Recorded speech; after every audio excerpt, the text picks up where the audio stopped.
হঠাৎ করেই বঙ্গবন্ধু শেখ মুজিবুর রহমান হলে চিৎকারের শব্দ। চোখে মুখে আতঙ্ক নিয়ে বিভিন্ন রুম থেকে শিক্ষার্থীরা নিচতলায় নেমে দেখতে পেলেন সিঁড়িতে একটা নিথর দেহ পড়ে আছে।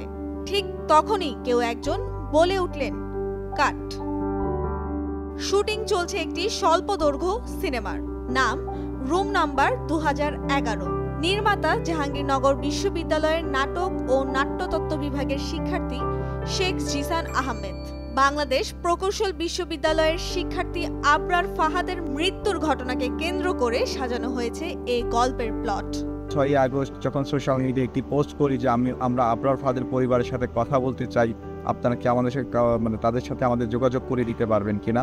তো দেশের মানুষজনই আসলে খুব অল্প সময়ের মধ্যে তাদের সাথে যোগাযোগ করিয়ে দেয় এবং পরবর্তীতে আমরা আবরার ফাহাদ ভাইয়ের পরিবারের সাথে কথা বলি। তার ছোট ভাই আবরার ফায়াজ, তিনি যথেষ্ট আন্তরিক, আমাদের নানা তথ্য দিয়ে সহযোগিতা করেছেন।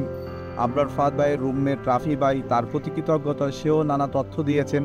তো সব মিলিয়ে আসলে আমরা চেষ্টা করেছি একটা সত্য ঘটনা অবলম্বনে বাস্তবসম্মত কাজ করার, অতিরঞ্জিত কিছু না। এবং এখানে শেখ রাসেল হলের 604 নম্বর রুমে আসলে আমরা টর্চার সেল হিসেবে যেটি পরিচিত, 2011 নম্বর রুম, সেটি শেখ রাসেল হলের 604 নম্বর রুমে আমরা সেই শুটিংটা করি এবং সেই রুমটা দেখাই।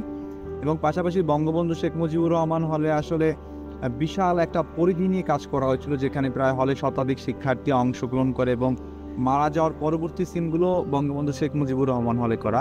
অর্থাৎ এই দুটি হল মিলিয়ে আসলে আমরা শুটিংয়ের একটি গল্প তুলে ধরার চেষ্টা করেছি। 2019 সালে ছাত্রলীগের নেতাকর্মীরা শিবির সন্দেহে আবরারকে পিটিয়ে হত্যা করে। তার মৃত্যুবার্ষিকী উপলক্ষে আগামী 7 অক্টোবর বাংলাদেশ ও যুক্তরাষ্ট্রে ছবিটি মুক্তি পাবে। আবরার ফাহাদের পরিবারের সদস্য, বন্ধু ও আসামিদের থেকে প্রাপ্ত তথ্য নিয়ে ছবিটি সাজানো হয়েছে। মূল চরিত্রে অভিনয় করছেন বিশ্ববিদ্যালয়ের নাটক ও নাট্যতত্ত্ব বিভাগের শিক্ষার্থী সাজ্জাদ শুভ। তার চরিত্রের নাম আবু। বিনা পারিশ্রমিকে চলচ্চিত্রটিতে অভিনয় করেছেন বিশ্ববিদ্যালয়ের শতাধিক শিক্ষার্থী। তো স্ক্রিপ্ট লেখার পরে যেটা সবার মাথায় আসছিল যে নাম কি হবে, গল্পের নাম কি হবে। সো অনেক নাম সাজেস্ট করেছে। তো আমার মাথায় হঠাৎ করে আসলো যে যেহেতু এই ঘটনাটা, পুরো ঘটনাটা বুয়েটের রুম নম্বর 2011-তে ঘটেছে, তো আমার মাথায় আসলো যে আমি বললাম যে ঠিক আছে, গল্পের নাম যদি হবে রুম নম্বর 2011 কেমন হয়। তো সবার ভালো লাগলো, তারপর ওই নামটা সিলেক্ট করা হলো।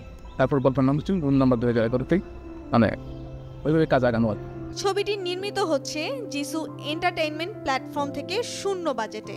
ছবির পরিচালক শেখ জিসান এর আগে মনপুরা, আয়নাবাজি, পিকে, 3 ইডিয়টস ইত্যাদি খ্যাতনামা চলচ্চিত্রের বিশেষ কিছু অংশ রিমেক করে নজর কাড়েন।